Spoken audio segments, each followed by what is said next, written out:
Hello everyone, स्वागत है एक बार फिर से आप सभी का आपके अपने यूट्यूब चैनल स्टेट पीसीएस सब में। हम सॉल्व कर रहे हैं यूपी पीसीएस प्रीलिम्स एग्जाम के लिए प्रैक्टिस सेट। और ये जो प्रैक्टिस सेट है ये इन्वायरमेंट से संबंधित है। प्रैक्टिस सेट 1 है।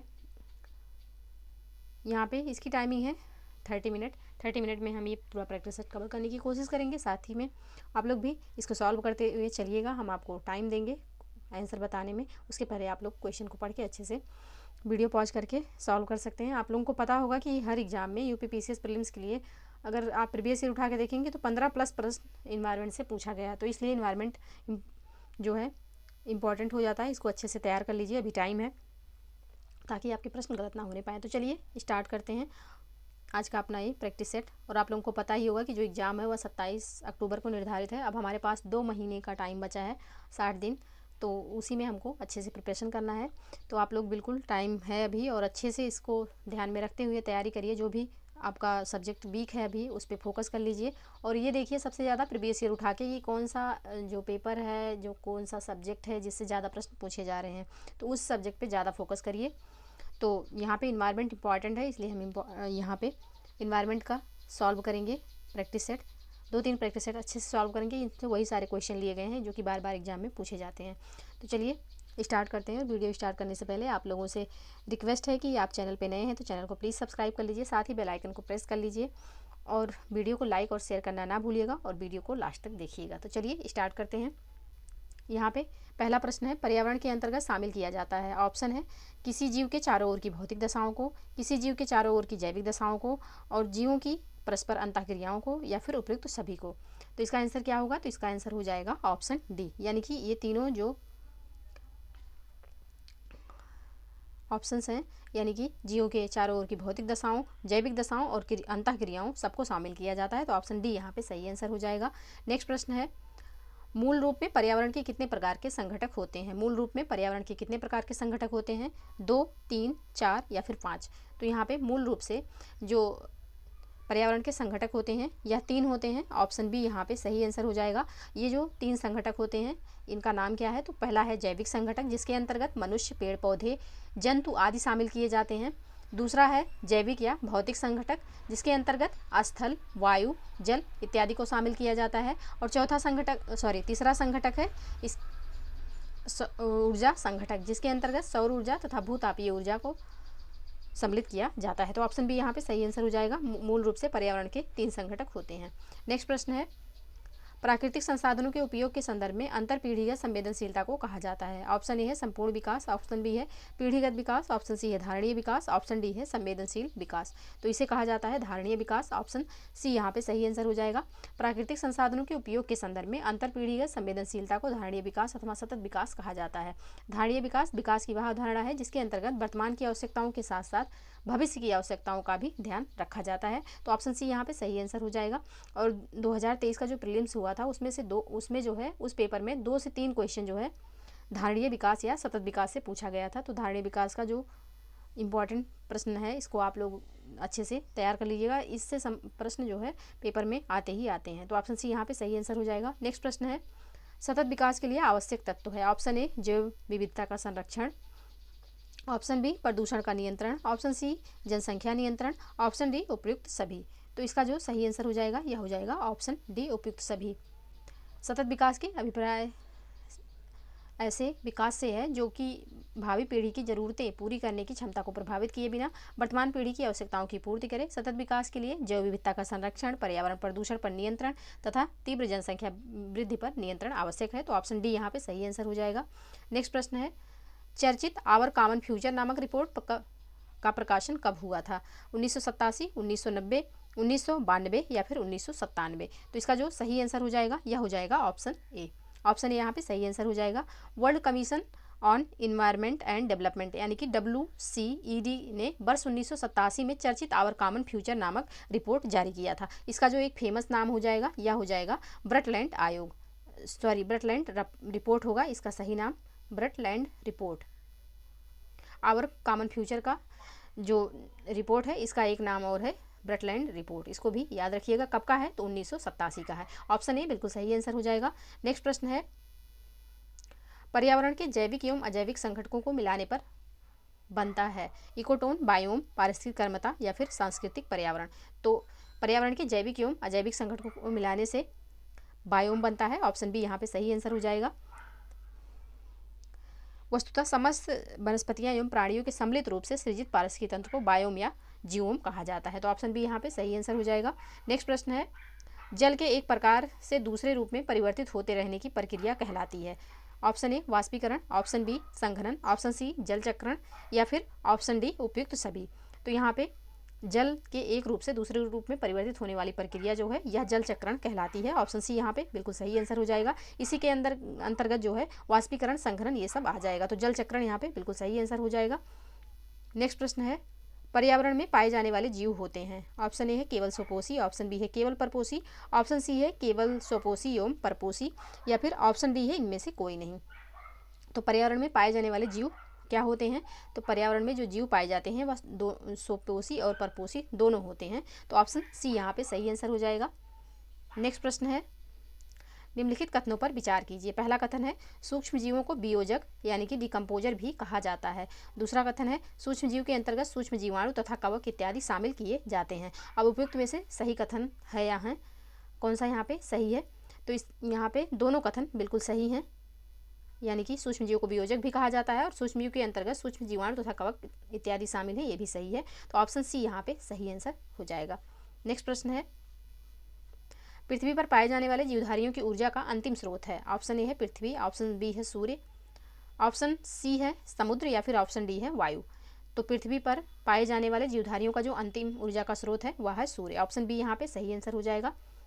नेक्स्ट प्रश्न है, निम्नलिखित कथनों पर विचार कीजिए। पहला कथन है बायोम में पौधे एवं जंतु दोनों शामिल किए जाते हैं। दूसरा है बायोम में जंतुओं का प्रभुत्व अधिक होता है। अब यहाँ पे उपयुक्त में से सही कथन है या है कौन सा यहाँ पे सही है? तो इसका जो सही आंसर होगा यह हो जाएगा ऑप्शन ए, केवल पहला कथन यहाँ पे सही होगा, क्योंकि यहाँ पे दिया हुआ बायोम में पौधे एवं जंतु दोनों शामिल होते हैं, बिल्कुल सही है। बायोम में जंतु का प्रभुत्व अधिक होता है तो गलत है, क्योंकि पादपों का प्रभुत्व अधिक होता है। जो पादप होते हैं ये एक तरीके से उत्पादक होते हैं और हमेशा उत्पादक की जो संख्या होती है, संख्या वाइज भी देखा जाए तो सबसे ज़्यादा उत्पादक होंगे, उसके बाद प्राथमिक उपभोक्ता होंगे। तो यहाँ पे जो दिया हुआ है कि जंतुओं का प्रभुत्व अधिक होता है तो ये नहीं होता है, तो दूसरा गलत हो जाएगा, इसलिए पहला सही है। सिर्फ ऑप्शन ए बिल्कुल सही आंसर होगा। नेक्स्ट प्रश्न है बायोम के संबंध में निम्नलिखित कथनों पर विचार कीजिए। पहला कथन है बायोम में जीव तथा वनस्पति सामंजस्यपूर्ण अवस्था में रहते हैं। दूसरा कथन है इसमें जीवों व वनस्पतियों के बीच अंतर संबंध विद्यमान होता है। तीसरा कथन है दो बायोम के बीच एक संक्रमण क्षेत्र उपस्थित होता है। अब पूछा गया उपयुक्त में से सही कथन है कौन सा यहाँ पे सही कथन है? तो यहाँ पे आप देख पा रहे होंगे तीनों कथन ये बिल्कुल सही दिए हुए हैं, तो ऑप्शन डी यहाँ पे सही आंसर हो जाएगा। ऑप्शन डी यहाँ पे सही आंसर होगा।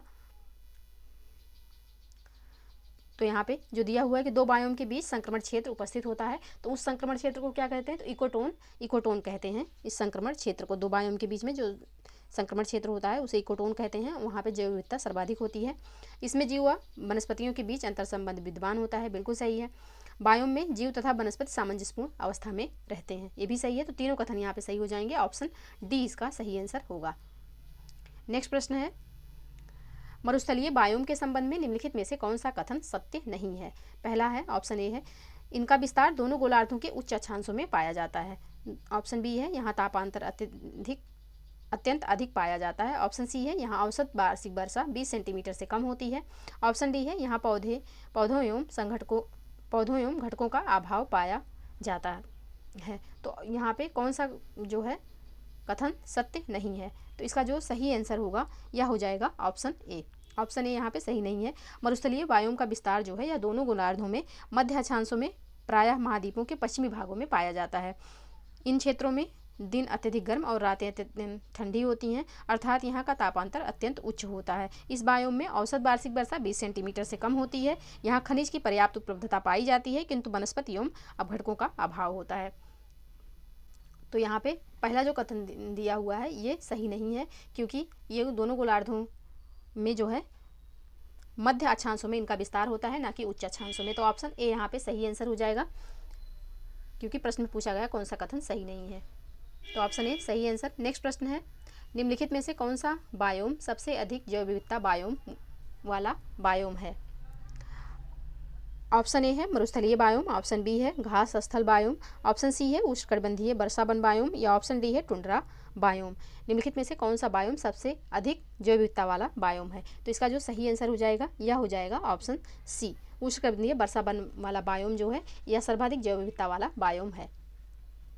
और इसका विस्तार जो होता है विषुवत रेखा के पास 10 डिग्री उत्तरी अक्षांश से 10 डिग्री दक्षिणी अक्षांश के बीच पाया जाता है। तो ऑप्शन सी यहाँ पे सही आंसर हो जाएगा। नेक्स्ट प्रश्न है, दो पारिस्थितिकी तंत्रों के बीच संक्रमण क्षेत्र को कहा जाता है? ऑप्शन ए पारिस्थितिक कर्मता, ऑप्शन बी आवास, ऑप्शन सी इकोटोन या ऑप्शन डी इकोब्रिज। तो इसका जो सही आंसर होगा वह हो जाएगा ऑप्शन सी इकोटोन।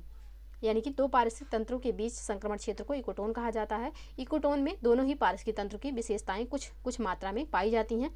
जैसे एक पारिस्थितिक तंत्र ये हो गया, ये 1 हो गया, और एक पारिस्थितिक तंत्र ये 2 हो गया। तो ये वाला जो क्षेत्र है ये इकोटोन कहलाएगा। और यहाँ पे दोनों क्षेत्रों में यानी कि दोनों पारिस्थितिक तंत्र में जो जीव पाए जाएंगे वो यहाँ जरूर पाए जाएंगे।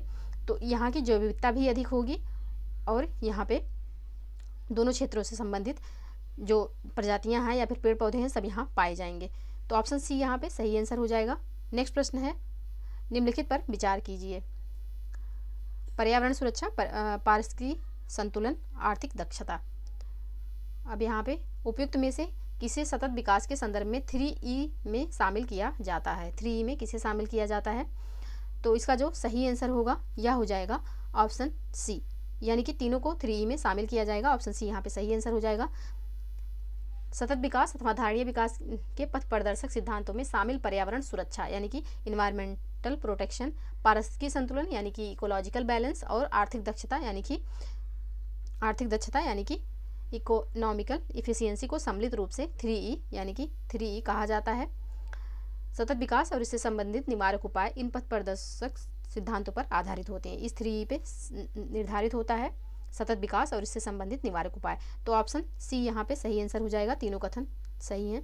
नेक्स्ट प्रश्न है, निम्नलिखित में से कौन सा भारत में सतत विकास हेतु किया जाने वाला उपाय नहीं है? ऑप्शन ए है सामाजिक वानिकी, ऑप्शन बी है सस्य क्रम, ऑप्शन सी है शुष्क कृषि विकास या ऑप्शन डी रेत खनन। तो यहाँ पे कौन सा ऐसा ऑप्शन है जो कि सतत विकास हेतु किया जाने वाला उपाय नहीं है? तो ऑप्शन डी हो जाएगा, रेत खनन जो है या सतत विकास हेतु किया जाने वाला उपाय नहीं है। बाकी सामाजिक वानिकी, सस्य क्रम और शुष्क कृषि विकास ये सतत विकास हेतु किया जाने वाला उपाय है। तो ऑप्शन डी यहाँ पे सही आंसर हो जाएगा। नेक्स्ट प्रश्न है, संयुक्त राष्ट्र के एजेंडा 2030 में कितने विकास लक्ष्यों को शामिल किया गया है? ऑप्शन ए 14, ऑप्शन बी है 15, ऑप्शन सी है 17, ऑप्शन डी है 21। तो यहाँ पे कितने विकास लक्ष्यों को शामिल किया गया है?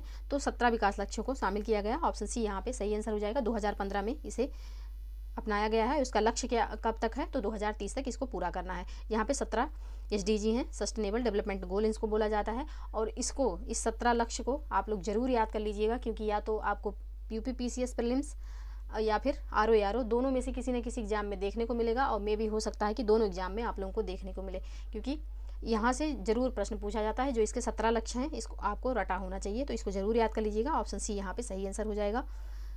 नेक्स्ट प्रश्न है, मानव के पर्यावरण के साथ संबंधों के संदर्भ में निम्नलिखित पर विचार कीजिए। पहला है भूमि उपयोग में परिवर्तन, दूसरा है वायु प्रदूषण, तीसरा है ओजोन क्षरण। तो उपयुक्त में से कौन से मानव पर्यावरण पर नकारात्मक प्रभाव डालते हैं? तो यहाँ पे तीनों का नकारात्मक प्रभाव होता है। ऑप्शन डी इसका सही आंसर हो जाएगा।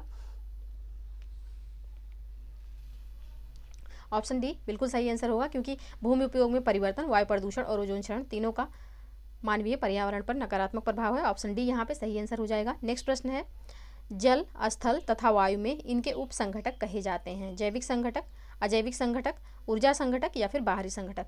तो जल, स्थल और वायु ये जैविक नहीं है, यानी कि इनमें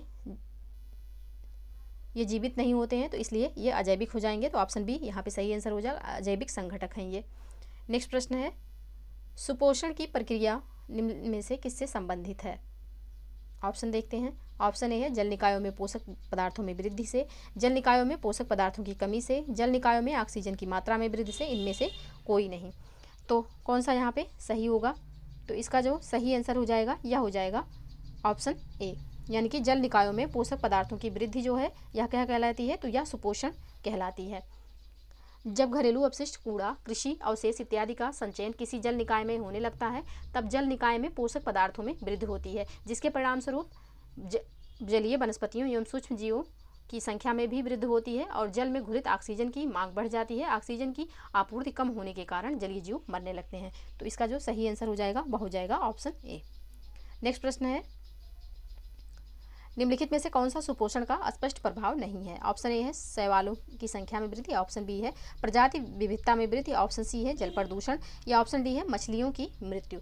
तो कौन सा यहाँ पे सुपोषण का स्पष्ट प्रभाव नहीं है? तो इसका जो सही आंसर हो जाएगा ऑप्शन बी, प्रजाति विविधता में वृद्धि जो दिया हुआ है यह सही नहीं है, क्योंकि प्रजाति विविधता में वृद्धि नहीं होती है।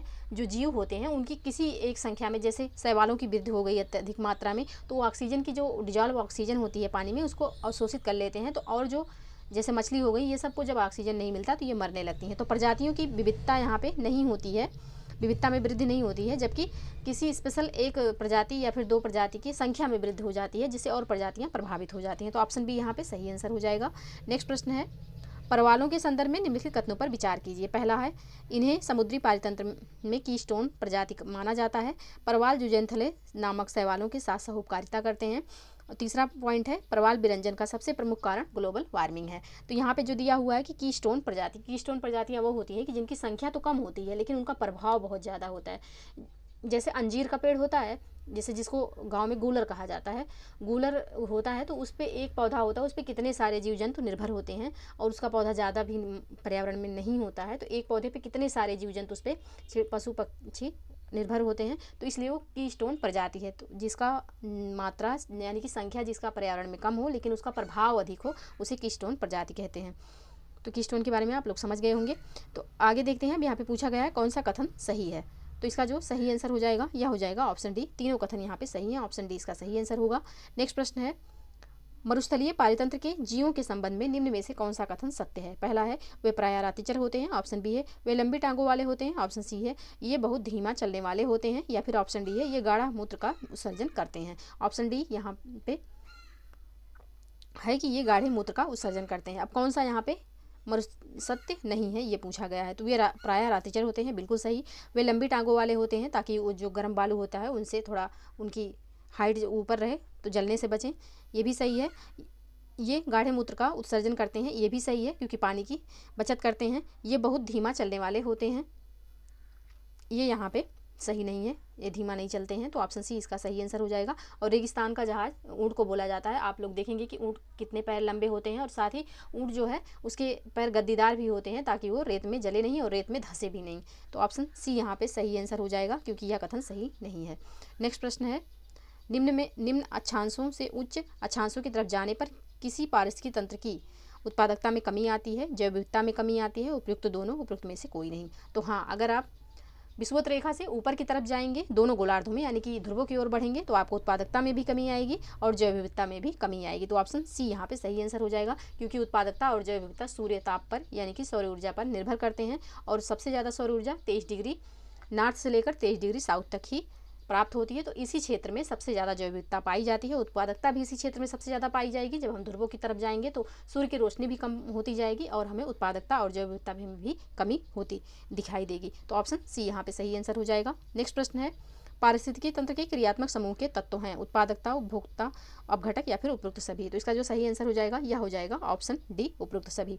पारिस्थितिकी तंत्र के जो क्रियात्मक समूह के तत्व हैं यह उत्पादक भी हैं, उपभोक्ता भी हैं और अपघटक भी हैं। तो ऑप्शन डी यहाँ पे सही आंसर हो जाएगा। नेक्स्ट प्रश्न है, निम्नलिखित कथनों पर विचार कीजिए। अब यहाँ पे कथन देखते हैं। तो जो कथन है वह है कि पारिस्थितिकी तंत्र प्राकृतिक संसाधनों एवं जीवित जीवों का समूह है। पारिस्थितिकी तंत्र का तात्पर्य पौधों के समूह, जीव एवं उनके अपशिष्ट, पोषक तत्वों व भोजन के प्रवाह तथा किसी खाद्य श्रृंखला में ऊर्जा के स्तर से दूसरे स्तर तक प्रवाह से है। दूसरा कथन है, एजी टांसले ने सर्वप्रथम पारिस्थितिकी तंत्र को परिभाषित किया था। अब यहाँ पे कौन सा कथन सही है कोड के माध्यम से यहाँ बताना है। तो दोनों कथन यहाँ पे सही हो जाएंगे। ऑप्शन सी इसका सही आंसर होगा क्योंकि सर्वप्रथम पारिस्थितिकी तंत्र की जो परिभाषा दी गई थी किसके द्वारा दी गई? तो एजी टांसले जी के द्वारा दी गई थी। तो पहला कथन भी सही है और दूसरा भी सही है। तो ऑप्शन सी यहाँ पे सही आंसर हो जाएगा। नेक्स्ट प्रश्न है, पारिस्थितिकी पिरामिड कितने प्रकार के होते हैं? 1, 2, 3 या फिर 4। तो पारिस्थितिक जो पिरामिड होते हैं यह कितने प्रकार के होते हैं? तो यह 3 प्रकार के होते हैं। पहला होता है संख्या का पिरामिड, दूसरा होता है जैवभार का पिरामिड, और तीसरा होता है ऊर्जा का पिरामिड। तो यहाँ पे इसका जो सही आंसर हो जाएगा यह हो जाएगा ऑप्शन सी। 3 प्रकार के होते हैं पारिस्थितिक पिरामिड। नेक्स्ट प्रश्न है, निम्नलिखित में से कौन सा कथन सही है? पहला है, ऑप्शन पहला है, मूल प्रजातियां वे प्रजातियां होती हैं जो क्रमिक विकास, पारिस्थितिकी तंत्र के विकास, पारिस्थितिकीय संतुलन तथा स्थिरता के निर्माण में मुख्य रूप से योगदान देती हैं। दूसरा ऑप्शन है, फ्लैगशिप प्रजाति उन पौधों एवं जंतुओं को कहा जाता है जो लोगों के मध्य लोकप्रिय तथा लोगों का ध्यान अपने संरक्षण और आवास की सुरक्षा हेतु आकृष्ट करती हैं। तीसरा है, सूचक प्रजाति उन प्रजातियों को कहते हैं जो भू जलवायु एवं पर्यावरणीय परिवर्तन से आसानी से प्रभावित हो जाती हैं। तो कौन सा यहाँ पे सही है? तो यहाँ पे तीनों ऑप्शन में जो दिया हुआ है तीनों ऑप्शन सही हैं। ऑप्शन डी इसका सही आंसर हो जाएगा। नेक्स्ट प्रश्न है, निम्नलिखित कथनों पर विचार कीजिए। पहला कथन है, समान पर्यावरणीय स्थिति एवं पादप समुदाय वाले आवास को बायोटोप की संज्ञा दी जाती है। दूसरा है, जीव द्वारा पारिस्थितिकी तंत्र में निभाई गई क्रियात्मक भूमिका को हम इकोटोन कहते हैं। अब यहाँ पे उपयुक्त में से कौन सा कथन सही है? तो यहाँ पे दूसरा कथन सही नहीं है, क्योंकि हमने इकोटोन देखा, दो पारिस्थितिकी तंत्रों के जो संक्रमण क्षेत्र का एरिया होता है उसे इकोटोन कहा जाता है, ना कि जीव द्वारा पारिस्थितिकी तंत्र में निभाई गई क्रियात्मक भूमिका को इकोटोन नहीं कहते हैं। तो पहला यहाँ पे दूसरा गलत है, सिर्फ पहला सही है। तो इसका जो सही आंसर हो जाएगा वह हो जाएगा ऑप्शन ए। ऑप्शन ए यहाँ पे बिल्कुल सही आंसर होगा। नेक्स्ट प्रश्न है, पारिस्थितिकी में पौधों वार्षिक चक्र को कितने मूल चरणों में विभाजित किया जाता है? पारिस्थितिकी तंत्र में पौधों के वार्षिक चक्र को कितने मूल चरणों में विभाजित किया जाता है?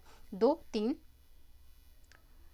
4 या फिर 6? कितने चरणों में विभाजित किया जाता है? तो यह विभाजित किया जाता है 6 चरणों में। ऑप्शन डी यहाँ पे सही आंसर हो जाएगा। ये 6 चरण जो हैं इनको देख लेते हैं। पारिस्थितिकी में पौधों के वार्षिक चक्र को 6 मूल चरणों में विभाजित किया जाता है। पहला है बसंत के पूर्व की अवधि, दूसरा है बसंत अवधि, तीसरा है ग्रीष्म अवधि, चौथा है उत्तर ग्रीष्म, और पांचवा है शिथिल अवधि, और छठा है पतझड़ अवधि। तो ऑप्शन यहाँ पे डी इसका सही आंसर हो जाएगा। पौधों के वार्षिक चक्र को 6 मूल चरणों में विभाजित किया जाता है। ऑप्शन डी बिल्कुल सही आंसर होगा। नेक्स्ट प्रश्न है, निम्नलिखित कथनों पर विचार कीजिए। पहला है, समुदाय अनुक्रमण किसी क्षेत्र विशेष में समुदायों का व्यवस्थित प्रगतिशील प्रतिस्थापन है। दूसरा है, इसकी परिभाषा क्लेमेंट द्वारा दी गई। अब यहाँ पे कौन सा कथन सही है? तो यहाँ पे दोनों कथन सही है। ऑप्शन सी इसका सही आंसर हो जाएगा। समुदाय अनुक्रमण किसी क्षेत्र विशेष में समुदायों का व्यवस्थित प्रगतिशील प्रतिस्थापन है। क्लीमेंट ने 1916 में पादप समुदाय का अध्ययन करते हुए समुदाय अनुक्रम को इस प्रकार परिभाषित किया, वह प्राकृतिक प्रक्रिया जिसके द्वारा समान क्षेत्र क्रमिक रूप से विभिन्न पादप समूह द्वारा आबाद हो जाता है उसे क्या कहते हैं? तो उसे समुदाय अनुक्रम कहते हैं। तो ऑप्शन सी यहाँ पे सही आंसर हो जाएगा। दोनों कथन सही हैं। नेक्स्ट प्रश्न है, निम्नलिखित कथनों में से कौन सा एक सही नहीं है? ऑप्शन ए है, अनुकूलतम पर्यावरण स्थिति में जीवों की अधिकतम प्रजनन क्षमता जैविक क्षमता कहलाती है। ऑप्शन बी है, किसी एक प्रकार की प्रजाति के जीवों का समूह जो एक निश्चित स्थान में एक दूसरे से अन्योन्य क्रिया, प्रजनन एवं आनुवंशिक सूचना का आदान प्रदान करता है, व्यष्टि कहलाता है। ऑप्शन सी है, किसी निश्चित स्थान में रहने वाले समष्टि के आकार को समष्टि घनत्व कहते हैं। ऑप्शन डी है, इनमें से कोई नहीं। कौन सा यहाँ पे पूछा गया है कि कौन सा सही नहीं है? तो इसका जो सही आंसर हो जाएगा वह हो जाएगा ऑप्शन बी, क्योंकि किसी एक प्रकार की प्रजाति के जीवों का समूह जो एक निश्चित स्थान में एक दूसरे से अन्योन्य क्रिया, प्रजनन एवं आनुवंशिक सूचना का आदान प्रदान करता है उसे व्यष्टि नहीं, उसे समष्टि कहते हैं, समष्टि कहते हैं। तो इसलिए यहाँ पे पूछा गया कौन सा सही नहीं है, तो ऑप्शन बी इसका सही आंसर हो जाएगा। व्यष्टि नहीं या समष्टि कहलाता है। ऑप्शन बी बिल्कुल सही आंसर। नेक्स्ट प्रश्न है, सागरीय बायोम में आवास की स्थिति के आधार पर जलीय जीवों को कितने वर्गों में विभाजित किया गया है? ऑप्शन ए है 2, ऑप्शन बी है 3, ऑप्शन सी है 4 या ऑप्शन सी है 5 या ऑप्शन डी है 4। तो इसका जो सही आंसर हो जाएगा यह हो जाएगा ऑप्शन बी, 3 चरणों में। सागरीय बायोम मान लीजिए एक तालाब है, ये एक तालाब है, और यहाँ पे जो जीव होते हैं कितने वर्गों में विभाजित किया गया? तो एक होते हैं जो कि सतह पे तैरते रहते हैं, इन्हें क्या कहते हैं? तो इन्हें इंग्लिश में नेक्टोन बोलेंगे, वैसे बोलेंगे तड़क, हिंदी में इसे तड़क कहते हैं और इंग्लिश में कहते हैं नेक्टोन। नेक्टोन ही याद कर लीजिएगा, क्योंकि कभी कभी पेपर में नेक्टोन ही डायरेक्ट दे देता है, तड़क नहीं देगा। तो नेक्टोन इसे बोला जाता है। और जो यहाँ बीच में जो पानी में उथले मतलब थोड़ा सा सतह से नीचे जो तैरते रहते हैं उन्हें प्लवक कहते हैं, यानी कि प्लैंकटन, प्लवक प्लैंकटन कहते हैं। और साथ ही जो नीचे यहाँ पे यहाँ सब रहेंगे, नीचे जो रहेंगे उन्हें क्या कहते हैं? तो उन्हें नितल जीव समूह या फिर बेंथोस कहते हैं, बेंथोस कहेंगे। तो ये तीनों को आप लोग याद कर लीजिएगा। जो ऊपर रहेंगे वह तड़क कहलाएंगे, जो थोड़ा नीचे रहेंगे सतह से नीचे उन्हें प्लवक, और जो एकदम नीचे रहेंगे वे बेंथोस कहलाएंगे। तो ऑप्शन बी यहाँ पे सही आंसर हो जाएगा, यानी कि सागरीय आवास की स्थिति में सागरीय बायोम में आवास की स्थिति के आधार पर जलीय जीवों को कितने वर्गों में विभाजित किया गया है? तो यह 3 वर्गों में विभाजित किया गया है, तरणक यानी कि नेक्टॉन, प्लैंकटॉन और बेंथोस। तो ऑप्शन बी यहाँ पे सही आंसर हो जाएगा। नेक्स्ट प्रश्न है, विषुवतीय वर्षा पारिस्थितिकी तंत्र की विशेषताएं हैं। विषुवतीय वर्षावन पारिस्थितिकी तंत्र की विशेषताएं क्या हैं? पहला है गर्मियोमाद्र जलवायु, दूसरा है वृक्ष प्रजातियों की विविधता, तीसरा है चौड़ी पत्तियों एवं लंबे पेड़, चौथा है विविधतापूर्ण जंगली जीवन, पांचवा है अकशेरुकी जीवों एवं कीटों की बहुलता। तो ये सारी विशेषताएं जो हैं यह विषुवतीय वर्षावन की हैं। तो बिल्कुल सही हो जाएगा ऑप्शन डी, यहाँ पे सारी विशेषताएं विषुवतीय वर्षावन की हैं। नेक्स्ट प्रश्न है, निम्नलिखित कथनों पर विचार कीजिए। पहला कथन है, हॉटस्पॉट शब्द का प्रयोग सर्वप्रथम ईओ विल्सन ने किया।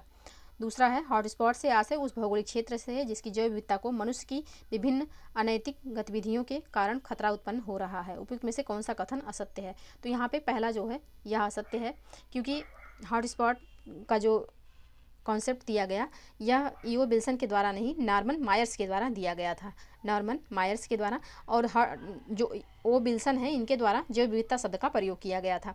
तो यहाँ पे पहला गलत हो जाएगा। और पूछा भी गया कौन सा असत्य है, तो पहला यहाँ पे असत्य है, ऑप्शन इसका सही आंसर हो जाएगा। दूसरा कथन यहाँ पे सत्य दिया हुआ है। नेक्स्ट प्रश्न है, अत्यधिक जैव विविधता वाले क्षेत्र, पश्चिमी यूरोप, आर्द्र भूमियाँ, प्रवाल भित्तियाँ, उष्ण कटिबंधीय सागरीय क्षेत्र। तो यहाँ पे अत्यधिक जैव विविधता वाले क्षेत्र हैं अगर देखा जाए तो ये आर्द्र भूमियाँ, ये तीनों आर्द्र भूमियाँ, प्रवाल भित्तियाँ और उष्ण कटिबंधीय सागरीय क्षेत्र, ये तीनों जो हैं अत्यधिक जैव विविधता वाले क्षेत्र हैं। पश्चिमी यूरोप जो है यह अत्यधिक जैव विविधता वाला क्षेत्र नहीं है, क्योंकि यहाँ प्रश्न में थोड़ा नहीं होना चाहिए था, इसलिए ये जो है प्रश्न में यहाँ पे नहीं होगा, अत्यधिक जैव विविधता वाला क्षेत्र नहीं है, तभी ये प्रश्न सही बन पाएगा, नहीं तो ऐसे सही नहीं हो रहा है। तो इसका जो सही आंसर हो जाएगा तब यूरोप हो जाएगा, पश्चिमी यूरोप। बाकी आर्द्र भूमियाँ, जलवायु, प्रवाल भित्तियाँ और उष्णकटिबंधीय सागरीय क्षेत्र, ये तीनों में जैव विविधता जो है अत्यधिक होती है। तो यहाँ पे प्रश्न में होगा कि अत्यधिक जैव विविधता वाला क्षेत्र नहीं है, तो ऑप्शन ए हो जाएगा, पश्चिमी यूरोप। नेक्स्ट प्रश्न है, निम्न में से किसका संबंध जैव विविधता से है? ऑप्शन ए है वियना सम्मेलन, ऑप्शन बी है मॉन्ट्रियल प्रोटोकॉल, ऑप्शन सी है कार्टेजेना सम्मेलन, या फिर ऑप्शन डी है बेसल सम्मेलन। किसका संबंध इसमें पूछा गया है कि जैव विविधता से है?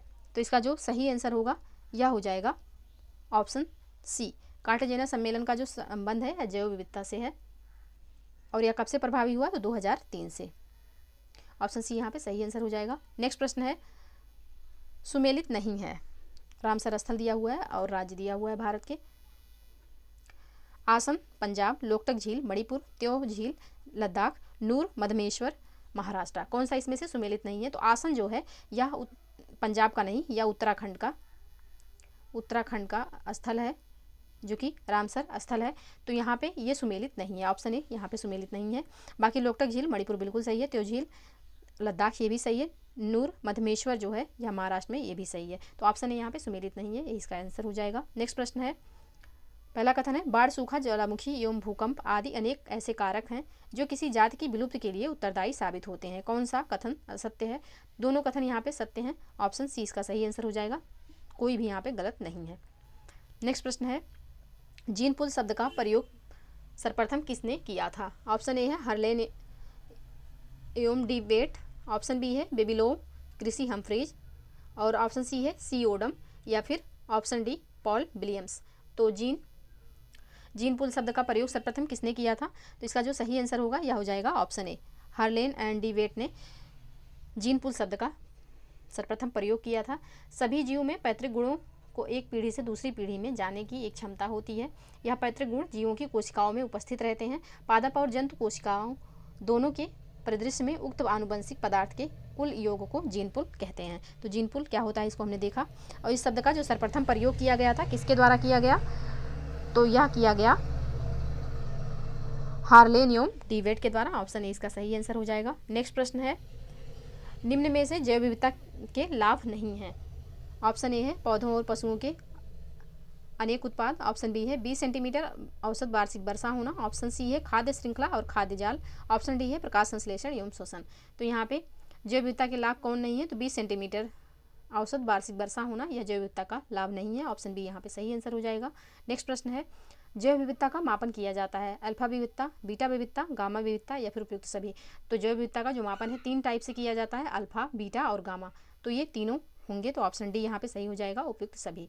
नेक्स्ट प्रश्न है, अब यहाँ पे पूछा गया सुमेलित नहीं है, एक तरफ देश दिया हुआ है, दूसरी तरफ संरक्षित क्षेत्र। Bolivia Carrasco national park Brazil, सिरोडोमर state park Australia, Shark Bay संयुक्त राज्य अमेरिका, काकुट नेशनल पार्क। तो यहाँ पे कौन सा सुमेलित नहीं है? तो इसका जो सही आंसर हो जाएगा ऑप्शन डी हो जाएगा। संयुक्त राज्य अमेरिका का काकुट नेशनल पार्क नहीं है, काकुट नेशनल पार्क जो है यह ऑस्ट्रेलिया का है, यह संयुक्त राज्य अमेरिका का नहीं है, तो यही यहाँ पे सुमेलित नहीं है, ऑप्शन डी यहाँ पे सही आंसर हो जाएगा। बाकी बोलबिया कारसको नेशनल पार्क बिल्कुल सही है, ब्राजील सिराडोमर स्टेट पार्क ये भी सही है, ऑस्ट्रेलिया सार्क में ये भी सही है, ऑप्शन डी यहाँ पे सही आंसर हो जाएगा। नेक्स्ट प्रश्न है, निम्नलिखित में से कौन सही सुमेलित नहीं है?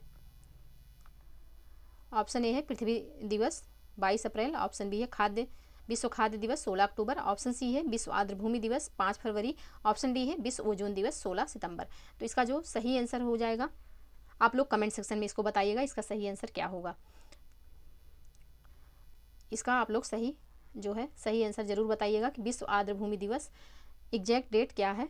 वैसे ऑप्शन सी इसका सही आंसर हो जाएगा। विश्व आर्द्रभूमि दिवस कब मनाया जाता है? तो यह 5 फरवरी को नहीं, यह 2 फरवरी को मनाया जाता है, यही यहाँ पे सही नहीं है, तो यही इसका सही आंसर हो जाएगा। नेक्स्ट प्रश्न है, क्योंकि आप लोग तो कमेंट में आंसर देंगे नहीं, इसीलिए हमने बता दिया। नेक्स्ट प्रश्न है, निम्नलिखित में से कौन सही सुमेलित है? पहला है भारतीय वन सर्वेक्षण केंद्र देहरादून, दूसरा है भारतीय वनस्पति उद्यान कोलकाता, तीसरा है भारतीय वन प्रबंधन संस्थान दिल्ली। कौन सा यहाँ पे सही सुमेलित है? तो इसका जो सही आंसर होगा वह हो जाएगा पहला एवं दूसरा। पहला एवं दूसरा यहाँ पे सही सुमेलित है।